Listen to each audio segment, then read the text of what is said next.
Salut les filles, je suis contente de vous retrouver pour une nouvelle vidéo qui m'a été pas mal réclamée, à savoir comment nettoyer ces pinceaux de manière efficace sans les abîmer, sachant que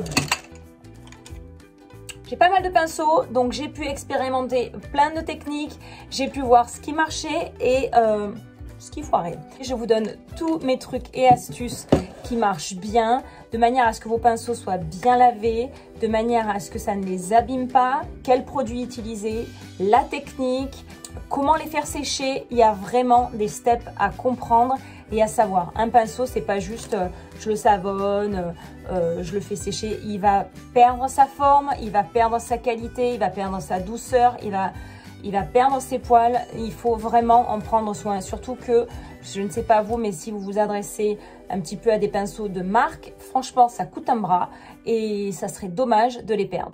Donc, restez connectés. Je vous donne tous les détails dans cette vidéo. Je vous fais la démo pour vous montrer comment je nettoie mes pinceaux.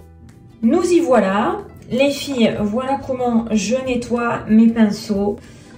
Donc, les techniques que j'utilise, j'adore ce gant de chez Sigma. Donc, en fait, il y a encore un peu des résidus de maquillage. C'est pour vous dire à quel point le maquillage est vraiment tenace. Et j'aime bien parce qu'il y a un côté, en fait, qui est siliconé avec des petits picots, etc. Qui est fait pour tout ce qui est pinceau yeux. Donc, en fait, les petits picots sont beaucoup plus proches les uns des autres, etc. etc. Et là, c'est pour tout ce qui est visage. Entre les pouces, vous avez de quoi faire pour essorer votre pinceau à chaque fois. Maintenant, ils ont sorti depuis aussi le mat qui se met complètement dans l'évier, qui je pense est vraiment une très très bonne option, surtout si vous avez la possibilité d'avoir un lavabo avec une eau qui peut venir dessus. Moi, c'est pas le cas, donc c'est vrai que le gant, c'est pas mal. Au niveau des produits, en ce moment, j'utilise le shampoing pour pinceau de chez Sigma. Mais honnêtement, si vous avez des pinceaux naturels ou synthétiques, un bon savon de Marseille, un vrai. Et je vous conseille le vert. Pourquoi? Parce que le vert est à l'huile d'olive et que le vert donc est hydratant comparé à celui qui est blanc, qui est plus pour le linge, etc. Et qui va peut-être être un petit peu... si vous avez des pinceaux délicats, ça va peut-être être un petit peu... trop rude sur vos pinceaux. Il ne faut pas les assécher non plus, il faut les assouplir. Certains sont en matière naturelle. Donc il faut vraiment en prendre soin. Ce que je vous conseille, c'est une serviette. Je la prends blanche, je m'en fiche parce que mes pinceaux seront quasi propres. Et puis bon, après de toute façon, je vais la mettre en machine. Je fais un petit boudin. Pourquoi je fais un petit boudin? Pour créer une pente. Pour que quand je vais mettre mon pinceau à sécher, naturellement, l'eau va donc s'écouler sur la serviette parce qu'il ne faut absolument pas que l'eau rentre dedans, enfin absolument pas, vous allez par la force des choses malheureusement en faire rentrer, mais surtout ici, si jamais on se mettait à laisser sécher les pinceaux comme ça, en fait le malheur serait que ici il y a de la colle et après vos pinceaux un peu se dévissent et même se décollent. Et surtout les poils ensuite s'en vont. Autre astuce super bien pour les faire sécher en ayant donc l'eau qui coule dans ce sens, c'est ce kit. Le brush guard, c'est un truc de fou. En fait, ce sont effectivement ces petits je sais pas comment on peut appeler ça. Du coup, regardez comme c'est fait. Et ceux-là sont un petit peu rigides. De manière à ce que, en fait, quand vous avez lavé un pinceau, vous le mettez comme ça. Vous le mettez comme ça. Et en fait, dans le pot, qui est aéré en plus, qui est ouvert exprès pour être aéré, vous le posez. Et il tient en fait. Il tient parce que ça c'est rigide au bout. Donc ça tient. Le pinceau reprend sa forme. Et en plus il sèche. Par exemple celui-ci. Vous allez me dire mais il est vachement petit. Bon. Mais quand je veux faire bien reprendre la forme d'un pinceau, une fois qu'il est lavé en fait, tac, ça va le serrer ici. Vous voyez comme ça serre? En plus du fait que c'est rigide, je peux le mettre dans le pot, comme ça. Il y a l'air qui passe. Ça, en fait, du coup, comme c'est rigide, ça appuie, ça laisse de l'espace et ça sèche. Le lendemain matin, quand vous enlevez ça, votre pinceau a repris sa forme, il est propre. Vous faites des fois un petit peu ça juste parce que les poils à cause de l'eau se sont un petit peu agglutinés. Et tac, tac, tac, tout est bon. Alors là, du coup, je vais vous faire tout ça en démonstration. Et je me suis fait avoir, j'ai voulu en racheter, qui n'était pas de la marque The Brush Guard et que je vous déconseille parce que voilà, c'est pas du tout la même tenue. C'est tout mou quoi, ils sont tout mous. Alors que la marque The Brush Guard, ils sont rigides. Je peux pas faire la même chose, hein. Vous avez vu? Je peux pas faire la même chose. Regardez la différence. Voilà. Alors ça sert quand même et du coup je les mets comme ça. Ceux-là je les utilise quand même pour d'autres pinceaux pour au moins leur donner la forme.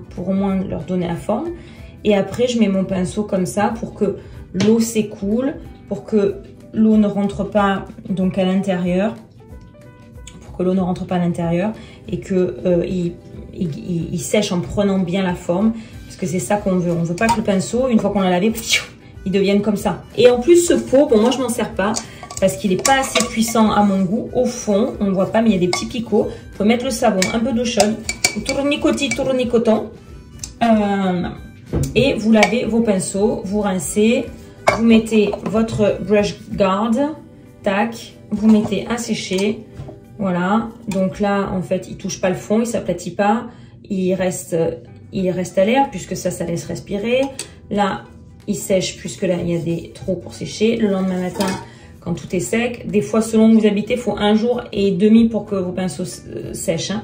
Hop, vous faites un peu ça pour que ça s'aère un petit peu et votre pinceau est propre et ready to be used. Alors, je vais commencer par vous montrer les pinceaux pour les yeux. Je mets un peu d'eau tiède. Alors, je mouille mon gant. Attention de ne pas mouiller jusque là. Je le mouille qu'au bout. Pas là. Je fais pas... avec l'eau, je viens pas jusque là. Mouillez-le que jusque là. On est d'accord parce que là, ça ferait rentrer de l'eau. Bon, si vous le faites, c'est pas très grave, mais évitez quoi. Évitez, vraiment évitez. Et là, ce qui est bien, c'est que du coup, je vais choisir là où je veux aller. Alors, par exemple, pour celui-là, je vais prendre les petits picots qui sont ici. Là, vous les voyez mieux, du coup, qu'il y a le blanc. Voilà, vous avez des petits picots tout simples. Vous avez des traits. Là, vous avez des vaguelettes. Qu'est-ce que je fais après? Pareil, je frotte aussi un peu pour rincer.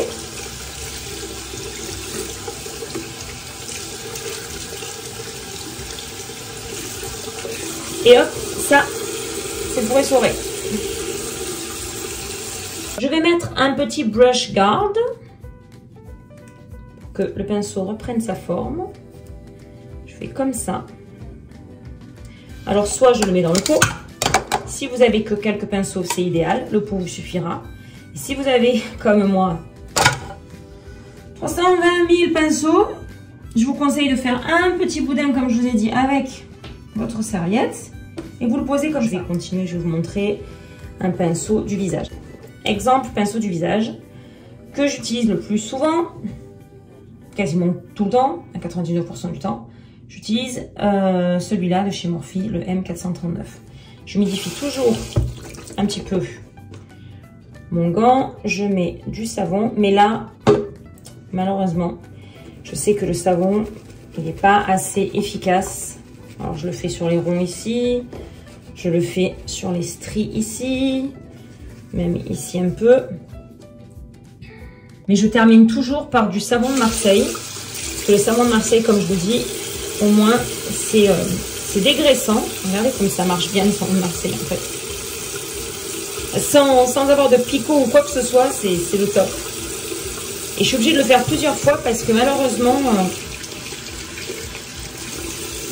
le fond de teint, c'est tenace, quoi. Il y a du gras, c'est normal. Et là, je regarde où j'en suis au niveau de mon nettoyage. Si mon eau n'est pas claire, Ce qui n'est absolument pas le cas là. Mais quand je fais ça, je vois qu'il y a toujours du fond de teint. Vous avez vu un truc de fond? C'est un truc de fond. Donc on va reprendre notre petit savon de Marseille. Moi personnellement, c'est vraiment au niveau du visage.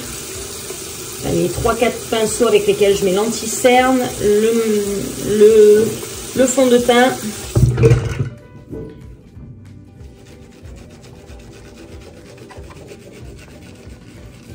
Courant comme ça. Est-ce que j'ai encore? Ouais. Il y en a encore en fait. Hein. Il est presque redevenu blanc. Presque. Mais il y a encore un petit peu au milieu. Une technique que je fais, c'est le tournicotis tournicoton. Je ne sais pas si vous voyez bien. Je prends le pinceau comme ça. En fait, je lui ouvre les écailles pour que l'eau et le savon puissent passer. Et là, quand j'essore, voilà. Et donc là, par exemple, avec un gros brush guard, je fais en sorte que, comme ça, il ne va pas devenir en épi. Et je peux le mettre là, ou je peux le mettre là. Après, c'est à vous de voir. Donc voilà comment je procède. Mais maintenant, je vais faire tout le reste. Et je reviens. Donc là, je les ai tous lavés.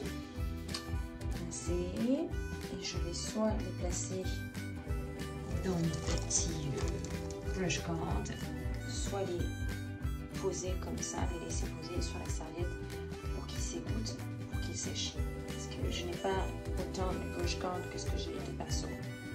Voilà, là ça y est, je les ai tous placés. Malheureusement, j'ai pas assez de place, donc certaines fois je les superpose. Ce que je vous déconseille sincèrement, parce que d'une part, c'est plus long à sécher et d'autre part, voilà, si ça commence à croupir, encore une fois, c'est vraiment l'inverse du but recherché.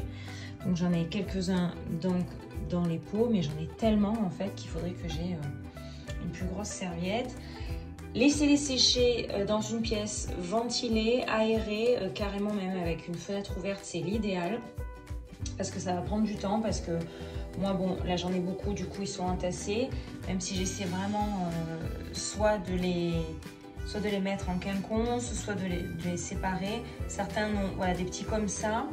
Les petits comme ça vont pas forcément avoir besoin d'un brush guard, mais les fluffy brush, je les mets dans un brush guard de manière à ce qu'ils reprennent un aspect pointu pour bien pouvoir ensuite travailler mon maquillage.